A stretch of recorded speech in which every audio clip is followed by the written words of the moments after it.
प्रतीक दिल्ली में joint family के साथ रहता था, लेकिन जॉब की वजह से अपनी माँ के साथ दूसरे शहर में शिफ्ट हो जाता है, जहाँ उसकी प्रीति के साथ लव मैरिज हो जाती है, जिस पर बहू को नापसंद करते हुए उसकी माँ पूरा समय प्रीति को परेशान करने के तरीके निकालती रहती है। प्रीति, कहाँ हो? सुबह का नाश्ता दोपहर में खिलाओगी क्या? इसमें प्रीति और प्रतीक ऑफिस जाने के लिए तैयार हुए कमरे से बाहर आते हैं, जिसे देख सास प्रीति पर भड़कने लगती है।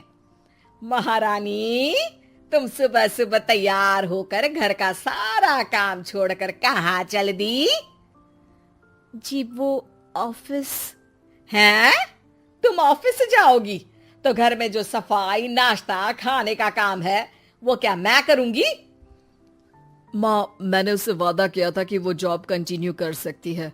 अरे वाह जी वाह, दोनों आपस में सलाह कर फैसले ले लिए। मैं क्या यहाँ बेवकूफ बैठी हूँ? मुझसे पूछना किसी ने जरूरी नहीं समझा? मम्मी, आप फिक्र ना करें, मैं आज ही रेजिग्नेशन दे दूंगी। प्रीति ऑफिस के लिए चली जाती है और अगले दिन से जॉब छोड़ घर के कामों में लग जाती है, लेकिन साथ ही उदास भी रहने लगती है, जिसे देख प्रतीक को अच्छा नहीं लगता। मुझे पता है तुम्हें अपनी जॉब कितनी पसंद थी। आई एम सॉरी प्रीति।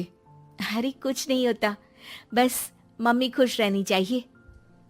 अब प्रीति अपनी सास को खुश करने और उनका दिल जीतने की जी तोड़ कोशिश करती रहती है, पर सास कभी उससे सीधे मुंह बात तक नहीं करती। इसी तरह दिन बीतने लगते हैं। एक शाम प्रतीक ऑफिस से परेशान घर वापस आता है।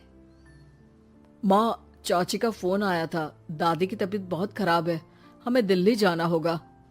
पति की बात सुन प्रीति तो पैकिंग शुरू भी कर देती है, पर माँ वहीं बूत बनी खड़ी रह जाती है। लगता है मम्मी अपनी सास से बहुत प्यार करती हैं, तभी उनके बीमार होने की खबर सुन शॉक में आ गई। ये प्यार नहीं, परेशानी है। तुम तो ऐसे सोचो कि अब से जब तक दिल्ली में हो तुम्हारे अच्छे दिन शुरू। अच्छा, ऐसा क्या है दिल्ली में? वो तुम्हें कुछ ही घंटों में पता चल जाएगा।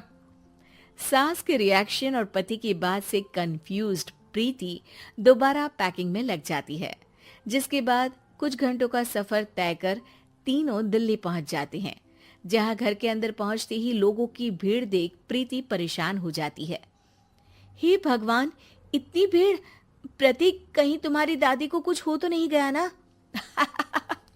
पागल, ये भीड़ नहीं, मेरा परिवार है।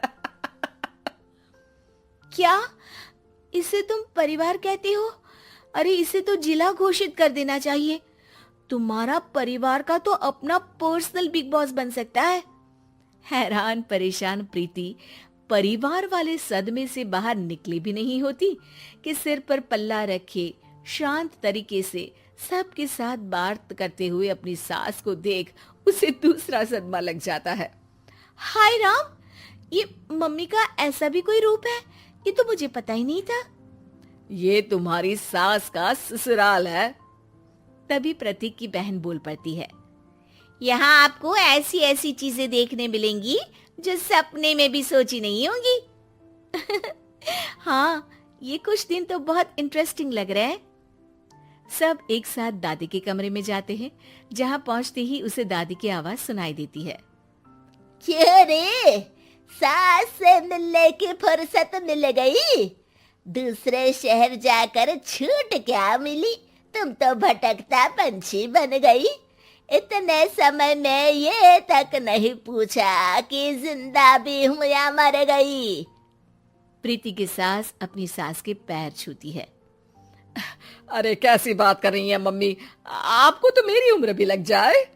अरे बस कर, ये झूठी उम्र देने वाली बातों का दिखावा ना कर। तेरा बस चले ना तो जो मेरी बची कुची जिंदगी है वो भी अभी खत्म कर दे। अरे बहू कहाँ है? इस पर सास प्रीति को दादी से मिलवाती है। दादी प्रीति को बहुत प्यार देती है। क्यों बहू, तेरी ये सास परेशान तो नहीं करती ना? अगर करती है तो अभी बता दे, मैं इसकी क्लास लगा दूंगी। अरे कैसी बात कर रही है माँ जी, भला मैं क्यों किसी को परेशान करूंगी। प्रीति अपनी सास का ये रूप एंजॉय कर ही रही होती है कि तभी चाची वहां आकर प्रीति को अपने साथ ले जाती है।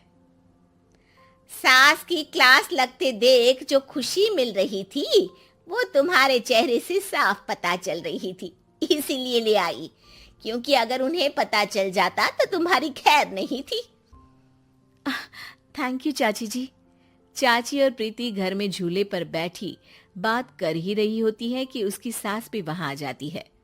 मतलब यहाँ सारा काम मैं करूं और तुम बैठी हंसी ठिठोली करो? अरे चलो जाओ खाना बनाओ। सास प्रीति को डांटकर काम करने भेज देती है, जिसे दादी देख लेती है और एक बार फिर सासू माँ की क्लास लग जाती है, जिसे पूरा परिवार मजे से खड़ा होकर देखने लगता है। क्यों रे, मैंने तुझे काम बोला और तू उस बच्ची को परेशान कर रही है? सास की कोई इज्जत रह गई है इस घर में या नहीं? यहाँ खुद की सास होते हुए भी ज्यादा बड़ी बन रही है।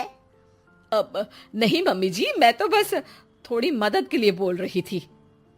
सास रसोई में जाकर काम करने लगती है और दादी प्रीति को लेकर वहां से चली जाती हैं। इसी तरह एक हफ्ता बीत जाता है, जिसमें दादी अपनी बहू को डर, इज्जत और प्यार का फर्क समझाती रहती है और प्रीति उसका मजा लेती है। वापस जाते हुए दादी प्रीति और उसकी सास दोनों को अपने पास बुलाती है।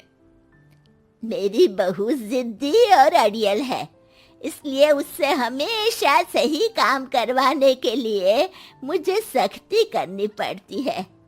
लेकिन तुम्हारी बहू अच्छी है, तेरी खुशी के लिए वो अपनी जॉब और सपने भी छोड़कर घर में बैठी है।